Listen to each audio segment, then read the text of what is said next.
Merci, Monsieur le secrétaire général. Mesdames et messieurs, chers audiences, bonjour.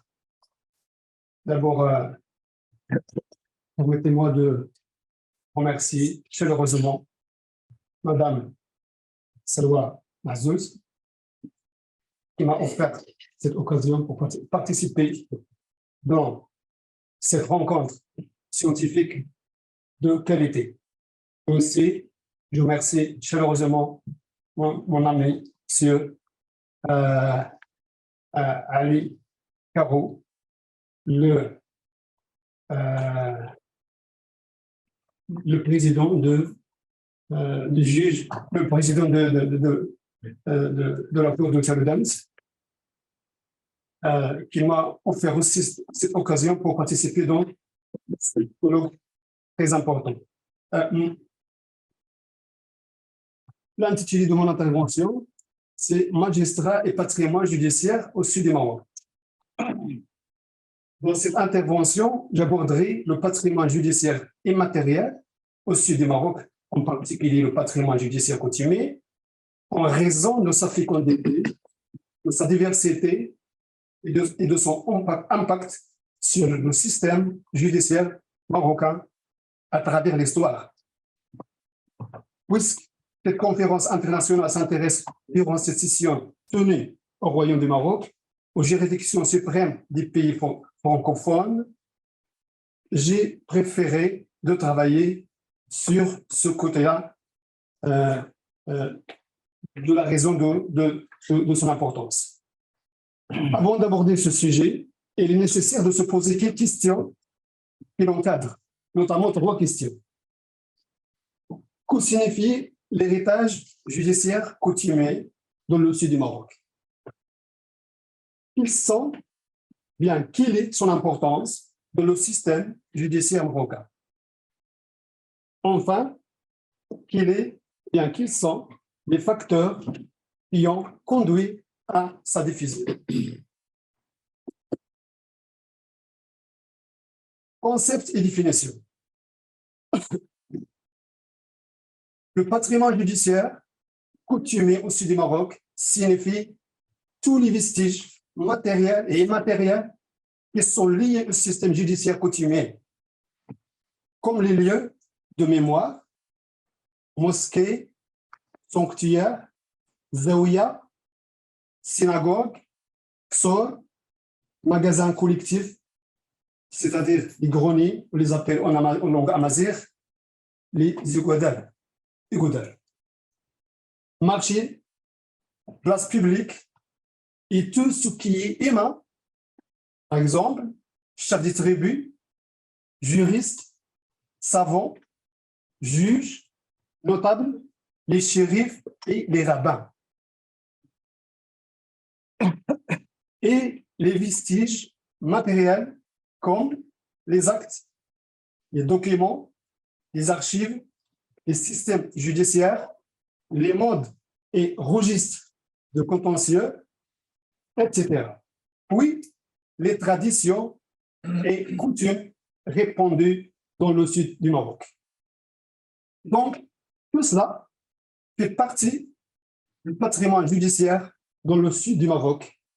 Mais mon intervention portera sur son côté immatériel, à savoir le droit coutumier en tant qu'un document qui joue le rôle d'arbitrage et de jugement dans les différents litiges, comme il s'agissait d'un code de loi combinant le droit du statut personnel et le droit pénal. 2.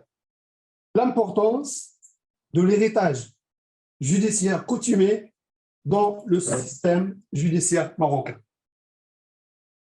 Le patrimoine judiciaire coutumier du sud du Maroc constitue la pierre angulaire du système judiciaire marocain en général.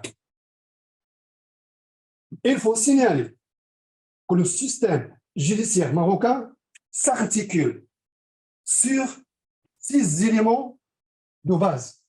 Nous avons 6 éléments de base qui articulent notre système judiciaire au Maroc à travers l'histoire. 1. Le droit coutumier. Avant l'arrivée de l'islam au Maroc en 711 après Jésus-Christ. 2. Le droit musulman, c'est-à-dire le sharia, depuis le 8e siècle. 3.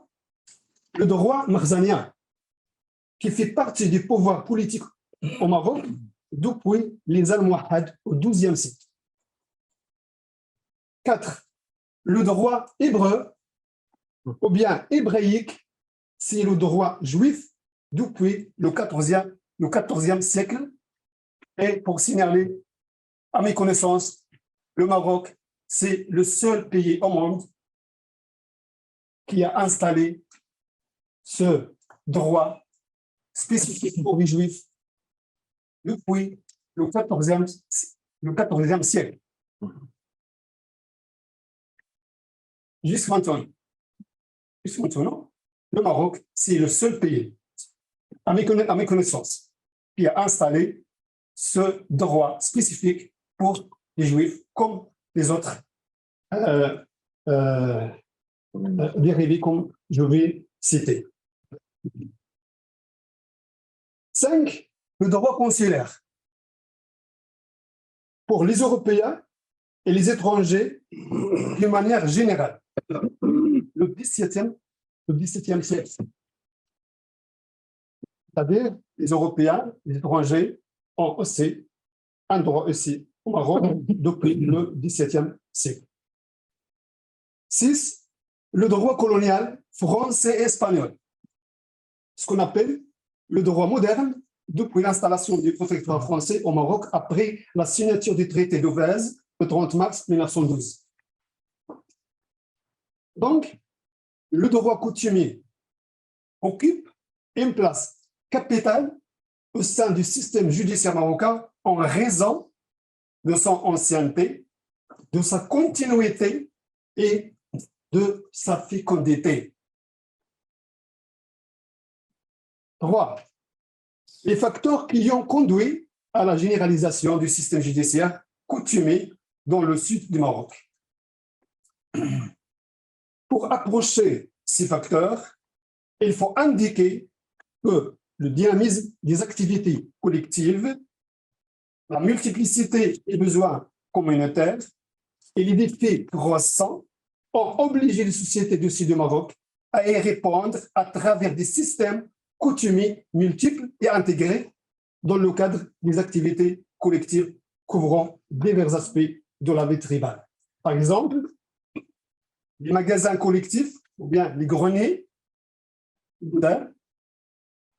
les modes d'irrigation collectifs tels que les grandes fossés, on appelle en amazigh ou même en arabe les khatarat, les pâturages collectifs, les labours collectifs, les récoltes collectives, tout cela on l'appelle en amazigh twizi. La construction des murs d'autour et des kasbahs, le gardiennage des troupeaux, des xors, des remparts et des tentes, l'organisation des activités des marchés locaux, les événements sociaux, comme le mariage, le baptême, la circoncision, les funérailles lors des enterrements et présentation des condoléances et autres comportements réglementés par les coutumes par les coutumes de la tribu au Maroc. Donc, j'ai travaillé sur un modèle, c'est-à-dire sur une cour suprême d'un tribu, c'est la tribu d'Etata au sud-est du Maroc, sur ses instances, sur les fonctions. Je ne vais pas la détailler, mais je dis seulement que cette cour suprême remonte au XVIIIe siècle. Et là, ces instances, et pour plaider devant cette cour, il faut passer par 3 étapes essentielles. La première étape, c'est une étape préliminaire, c'est une étape d'arbitrage. La deuxième, c'est l'étape de première instance. Et la deuxième, c'est l'étape d'appel. C'est l'étape finale, c'est-à-dire les décisions qui sont prises dans cette cour sont définitives et elles n'ont pas de suivi. C'est comme ça que j'arrive à la fin de cette intervention, pour ne pas tarder sur le secrétaire général insiste sur le temps, mais pour conclure, j'ai 2 recommandations pour cette rencontre. La première, sur la nécessité d'élaborer une carte des lieux de mémoire judiciaire au sud du Maroc. La deuxième, c'est développer un plan intégré, le patrimoine judiciaire dans le développement local au sud du Maroc. C'est comme ça que mon intervention touche à sa fin. Merci de l'avoir suivi.